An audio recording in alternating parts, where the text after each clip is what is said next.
नमस्कार बच्चों। आज हम कक्षा 4 का हिंदी भाषा सेतु लेके आए हैं, जिसमें आज हम पाठ 7 चंद्रशेखर वेंकट रमण इस पाठ का रिक्त स्थान कराएंगे। इससे पहले हम लोगों ने शब्दार्थ, मौखिक प्रश्न और लिखित प्रश्नों को कर लिया है। आज हम इस पाठ के रिक्त स्थान को कराएंगे।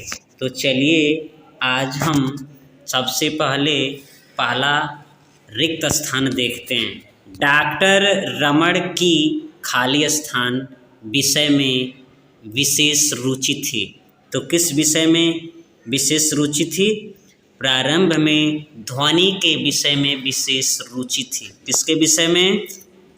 ध्वनि के विषय में। प्रारंभ में किसके विषय में रुचि थी? ध्वनि के विषय में विशेष रुचि थी। अब दूसरा प्रश्न देखिए। केवल वेंकट रमण का जन्म दक्षिण भारत में खाली स्थान में हुआ था। तो इसमें भरा जाएगा। वेंकट रमण का जन्म दक्षिण भारत में त्रिचनापल्ली नगर में 7 नवंबर 1888 में हुआ था। देखिए बच्चों, अब हम तीसरे नंबर पे चलते हैं, देखते हैं। तीसरा नंबर देखिए। उनके पिता का नाम खाली स्थान था। तो उनके पिता का नाम चंद्रशेखर अय्यर था। अय्यर, आधा यो भी इसमें रहेगा, आधा और अय्यर इस तरह कर लीजिए। अय्यर था। इसके बाद चौथा, डॉक्टर रमण कोलकाता में खाली स्थान के पद पर नियुक्त हो गए। तो विकल्प रिक्त स्थान में भरा जाएगा। डॉक्टर रमण कोलकाता में भौतिक विज्ञान के प्रोफेसर के पद पर नियुक्त हो गए।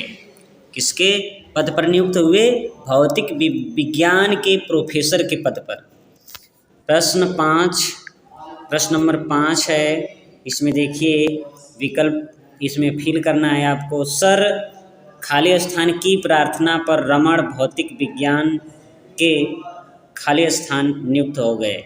देखिए, सर आशुतोष मुखर्जी की प्रार्थना पर रमण भौतिक विज्ञान के प्रोफेसर के पद पर नियुक्त हो गए।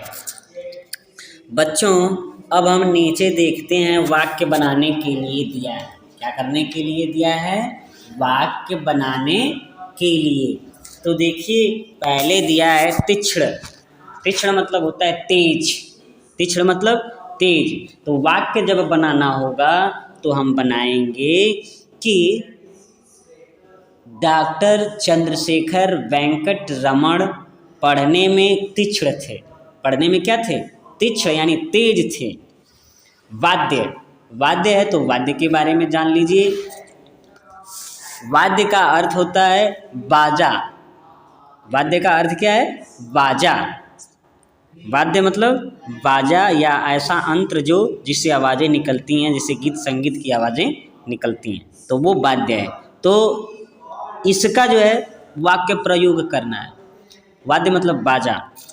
तो इसका प्रयोग देख लीजिए। प्रोफेसर रमण ने वीणा, मृदंग, तबला आदि वाद्यों की ध्वनियों का विस्तृत अध्ययन किया था। प्रोफेसर रमण ने वीणा, मृदंग, तबला आदि वाद्यों की ध्वनियों का विस्तृत अध्ययन किया था। अब अगला, स्नेह पात्र। स्नेह पात्र को जानेंगे।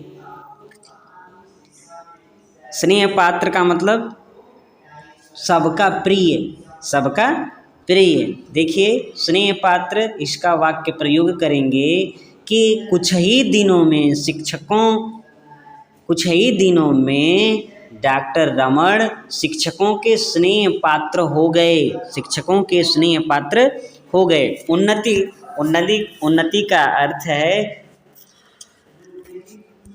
उन्नति का अर्थ कीर्ति या उन्नति, तो इसका वाक्य प्रयोग होगा डॉक्टर चंद्रशेखर वेंकट रमण भारत के लिए बहुत ही उन्नति किए, है ना। अब तरंग, तरंग का अर्थ है लहर, तरंग का क्या अर्थ है बच्चों? लहर है।